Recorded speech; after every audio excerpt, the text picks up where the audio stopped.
Vi har ju liksom en väldigt bra, vad ska jag säga, renommé internationellt för våran BI, och folk börjar bli lite imponerade av hur vi organiserar saker i Sverige. Så det är kul, vi lockar till oss folk och vårt varumärke är starkt helt enkelt. Han är väldigt, väldigt bra här. Det här strypet kommer nog sitta, för nu sitter Martin fast. Ja, det är sant. Gjorde det. Snabbt. Alright guys, back at it again with Mr. Gouveia, Dr. Gouveia, as his family likes to call him. He's the real doctor, guys. I am that. Nobody says I never say I don't use it. So today we're gonna look at some side mount attacks. I had a guy online said he wanted to see a Brabo. I posted a Brabo choke, but it wasn't the best angle, so we're gonna go into some details and also look at some old school lapel chokes from side mount that still works really well. It's just old school style, you know. You don't really see it too often. So have you go on your side, Clinton. So somehow you pass the guard. We've done a few guard passing videos, so you end up in the side. I mean, the most important thing with these attacks is just keep your weight on the person. When you start creating space, the guy's gonna escape, you know. So just be mindful of that. So let's look at the Brabo choke first, because I can knock that out, and then we'll look at some of the other chokes. So I'm gonna start this. Typically the guy's gonna have, framing my shoulders and stuff. So I'm gonna look for his lapel on that same side he has his frame on. And I'm just gonna take my time and start undoing his collar, his lapel, and just take your time, make sure you get a good grip. If it's kind of like a little grip, just take your time, really kind of stretch it out.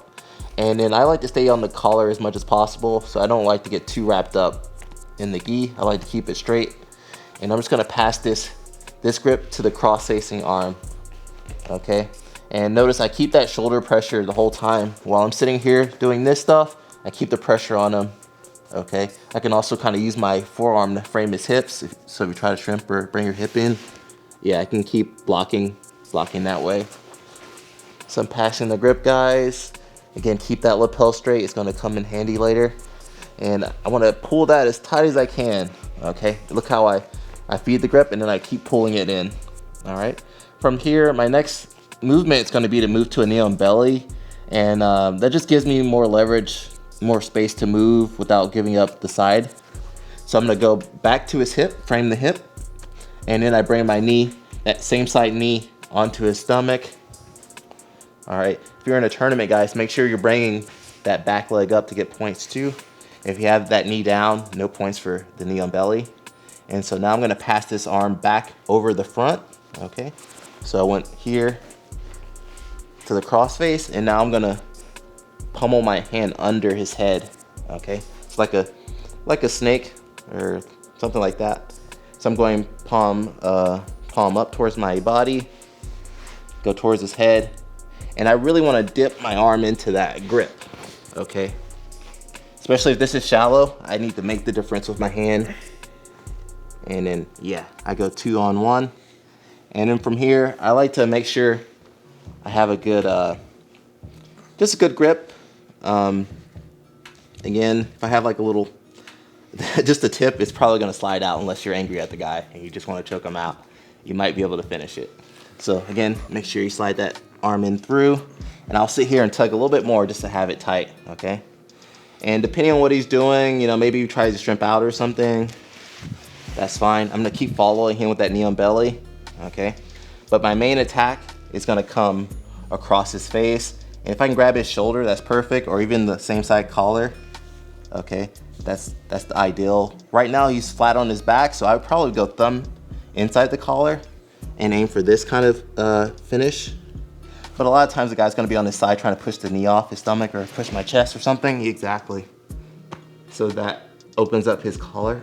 Slide back a little bit, Clinton. So once he goes to push off my knee or something, doesn't matter.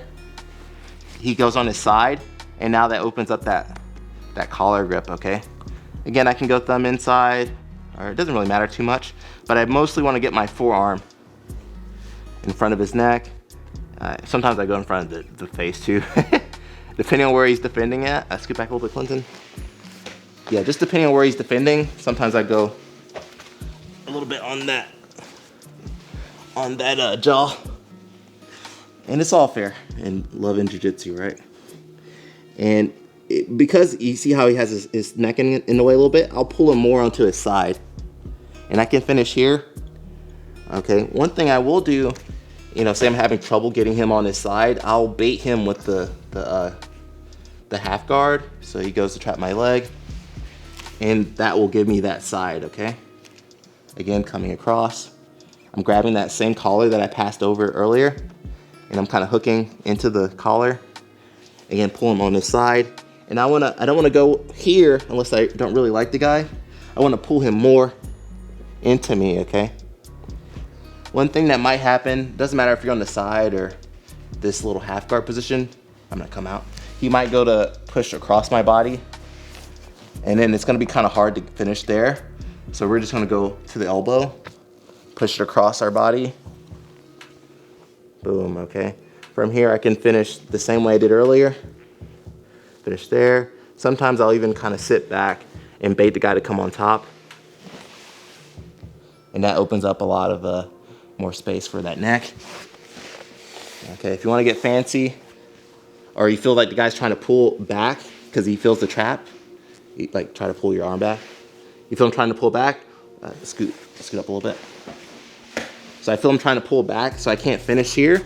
I'm just gonna fall towards his back, okay? And an arm comes over. I can finish this way or just holding his head, doesn't really matter. So guys, that's the Brabo choke. It's pretty simple. It's just, man, yeah, come back. You get on the side and then,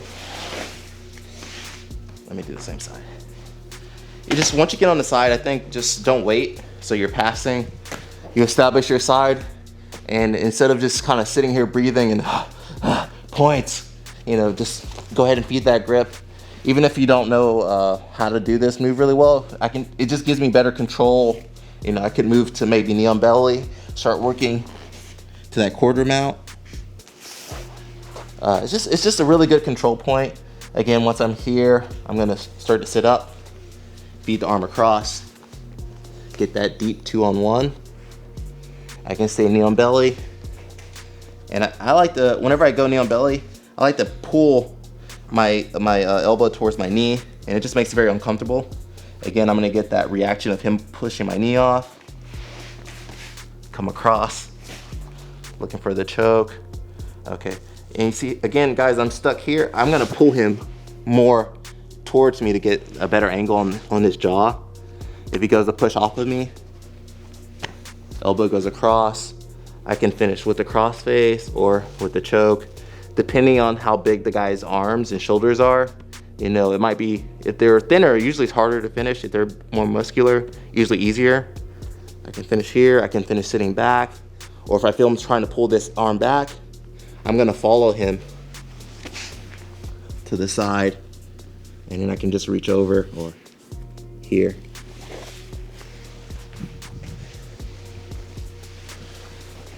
And that's pretty much it for the Brabo choke. It's pretty simple. It's just one of those old school moves.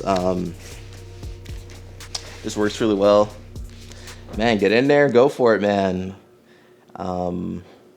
Make sure you feed the grip really well. And that's about it, guys. Hopefully this move helps you. Till next time, peace out. Peace, peace, peace. And ciao. I think that's good. I don't want to do anymore.